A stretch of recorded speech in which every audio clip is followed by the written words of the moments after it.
Bom, vamos lá. Pensa só, todo santo dia a gente usa uma tecnologia que, convenhamos, parece pura mágica. É só dar um toque na tela, um mapa aparece e mostra exatamente onde estamos neste planeta. Mas por trás dessa simplicidade toda, existe uma infraestrutura global de uma complexidade que, nossa, é impressionante. A grande pergunta é essa, né?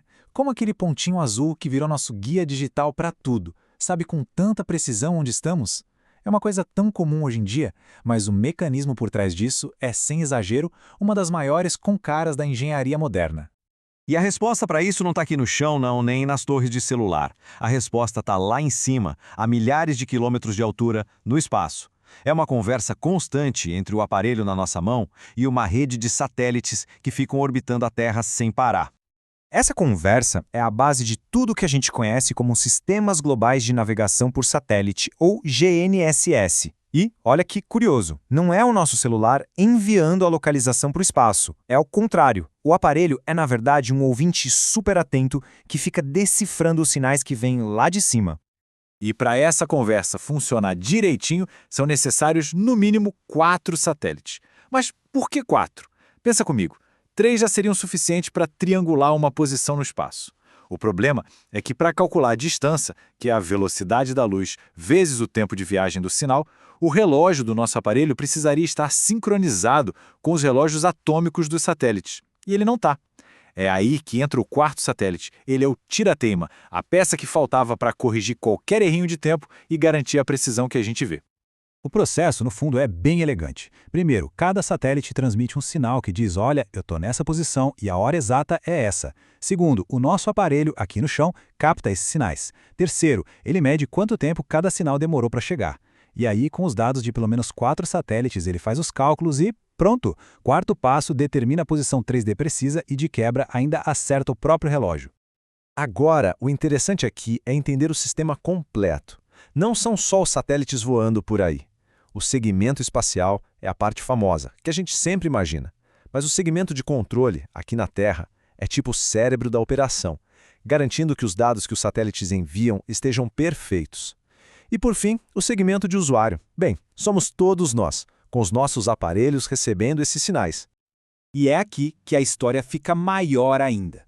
O sistema que quase todo mundo conhece como GPS não é único. Na verdade, ele é só uma peça de uma história global bem mais ampla, que envolve competição e, hoje em dia, muita cooperação entre as potências mundiais. Pois é, tudo começou lá na Guerra Fria. Nos anos 70, os Estados Unidos e a União Soviética desenvolveram seus sistemas com fins militares, claro. Com o passar do tempo, outros blocos, como a União Europeia com o Galileu e a China com o Beidou, também quiseram ter essa independência estratégica. E hoje, todos esses sistemas juntos formam o que a gente chama de GNSS. Essa definição do IBGE ajuda a amarrar o conceito. GNSS não é uma marca, sabe? É o nome genérico para qualquer um desses sistemas de constelação de satélites. É um verdadeiro sistema de sistemas. E os aparelhos mais modernos, inclusive, usam sinais de várias dessas constelações ao mesmo tempo para aumentar ainda mais a precisão. Ok, beleza. Até aqui, a gente entendeu como as coordenadas são calculadas. Mas isso levanta outra questão. Calculadas em cima do quê? Em que tipo de mapa a gente está colocando esse alfinete virtual? A resposta, olha, é mais complicada do que parece.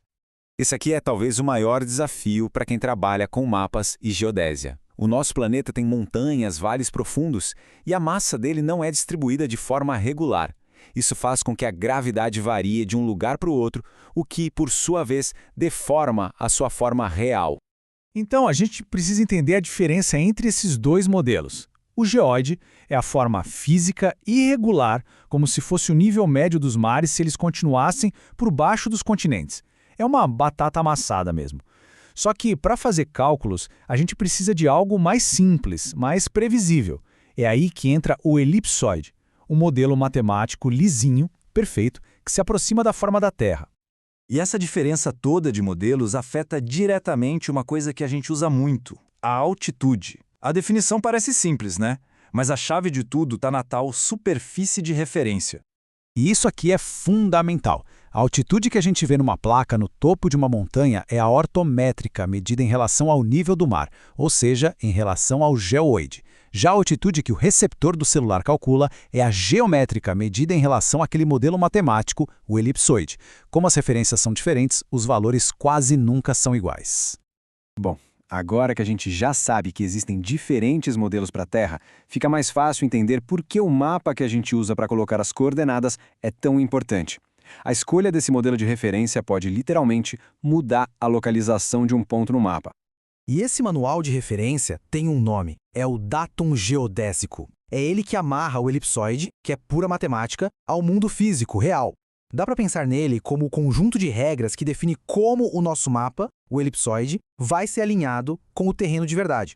Antigamente, cada país ou região criava seu próprio datum. No Brasil, a gente usava o SAD 69. Ele era o que chamamos de topocêntrico, ou seja, era otimizado para funcionar bem aqui na América do Sul, mas não era tão bom numa escala global. Com a chegada dos satélites, a gente migrou para datums geocêntricos, como o Sirgas 2000, que usam o centro de massa da Terra como ponto de origem.